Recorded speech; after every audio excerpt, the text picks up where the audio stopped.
आप मान लीजिए किडनी का पेशेंट है, उसका सिर है ये, दिख रहा है, और ये उसका बेड है, बिस्तर है। बेड में हम लोग ऐसे लेटे रहते हैं, इफ यू कैन सी।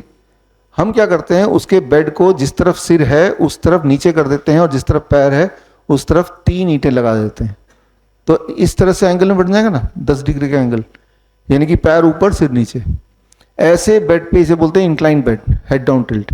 ऐसे बेड में जब हम 2 घंटे पेशेंट को लिटा के रखते हैं तो उसकी सूजन कम होने लगती है, उसका यूरिन आउटपुट बढ़ने लगता है। जब ये दोनों चीज होती है तो बीपी नीचे आने लगता है। जब बीपी भी नीचे आ गया तो वीकनेस जाने लगती है, यानी कि धीरे धीरे धीरे धीरे वो he is recovering from kidney patient. तो यहां पे हमने क्या किया, अभी जब मैं खड़ा हूं, ग्रेविटी हार्ट के ऑपोजिट ब्लड को खींच रहा है ना, नीचे की तरफ, हार्ट ग्रेविटी के ऑपोजिट ऊपर की तरफ।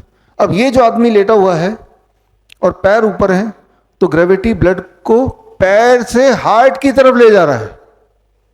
आप समझ रहे हैं, यहां पे gravity is taking the blood away from the heart, but इस कॉन्टेक्स्ट में gravity is taking the blood towards the heart.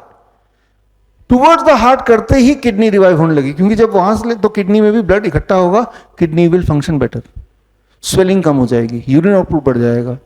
तो this is called gravity as medicine. ये दवा है आपकी। अब कितने दिन लगेंगे असर देखने में? 2 घंटे।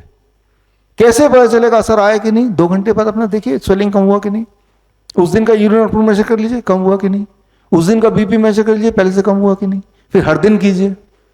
15-20 दिन हो सकता है, जो इनिशियल किडनी फेलियर पेशेंट्स होते हैं 15-20 दिन में दे आर कंप्लीटली, सारे सिम्टम गायब हो गए। अब मत कीजिए, बंद कर दीजिए करना। बड़ी से बड़ी बीमारी का आसान से आसान इलाज घर बैठे ही हो सकता है। अधिक जानकारी के लिए कांटेक्ट करें nearest doctor BRC clinic @home।